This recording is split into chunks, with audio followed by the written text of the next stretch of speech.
In this video, I'm going to talk about the two biggest challenges in poultry farming, and if you can overcome these two challenges, then you are on the pathway to success. The number one biggest challenge in poultry is disease outbreak. Poultry birds are easily affected by infections such as Newcastle disease, Gumboro, which is popularly called IBD, coccidiosis, and fowl cholera. And this disease can spread very fast, whether through air, through water, through feed, or their droppings. And they cause high death rates. They also cause slow growth and loss of money on treatment and poor performance. How do you control diseases? The number one way to control diseases is biosecurity. Biosecurity helps to keep disease out of your farm. And how do you do this? One, you should try as much as possible to restrict visitors or workers from moving between farms, and use food bath with disinfectant at the entrance. Also make sure to disinfect all your tools, drinkers, and feeders regularly, and wear separate clothes and boots inside when walking inside a poultry house. Also, rodents, wild birds, and pets should be kept far, because all these, they are also carriers of diseases. Let's talk about vaccination. You should make sure to follow a strict vaccination schedule for your birds according to their age. A lot of farmers will give just a single dose, and that's all. Each of these vaccines has a booster dose that is being administered, most especially Lasota and Gumboro vaccine. For instance, a day-old Marek vaccine is given against Marek disease. Then the 7-day Newcastle vaccine is given. Then the 14th day Gumboro is given. 21 days you have to repeat the Newcastle again. Then 5 to 6 weeks and above, you now give fowl pox, cholera, and this is mostly for layers or for breeders. Then we now go to the next step, which is hygiene and good management. Make sure to provide clean water and wash drinkers daily. Keep litter dry to prevent coccidiosis. You should avoid overcrowding because it causes stress and disease spread. And also isolate and treat sick birds as quickly as possible. Let me talk about nutrition and immune booster. When your birds eat well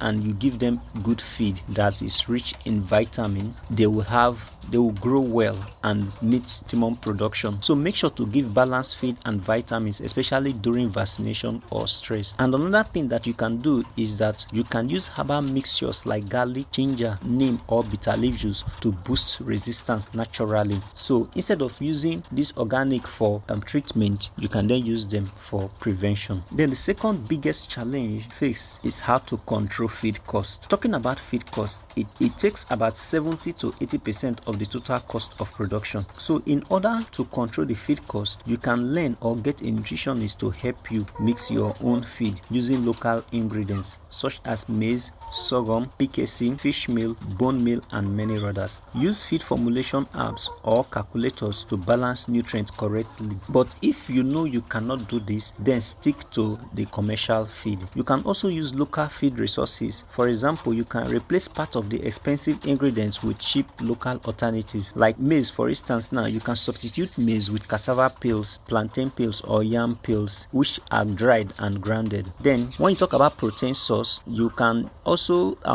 in place of fish meal, you can use maggot, you can use termites, you can use moringa leaves or water leaf, because all these are protein sources. Then for minerals, you have the bone ash, you have the snail shells or the egg shells. Then try as much as possible to reduce feed wastage. Make sure to use proper feeders and don't overfill them, because this is another factor that poses as a huge challenge to farmers. Then feed birds according to age and avoid scattering feed on the floor. For instance, when your birds are at day old, they eat less, so you have to know the weight of your birds and feed them according to their weight, because the weight will determine the quantity of feed that they consume, whether broilers or layers. Then you should remove every leftover feed daily to prevent spoilage. One thing that most farmers do is that once they are feeding, they top the feed, the leftover, they add more feed to it. And these birds, they are very sensitive, such that when you feed them like that, by the time they are eating, they will pick the fresh one and leave the older feed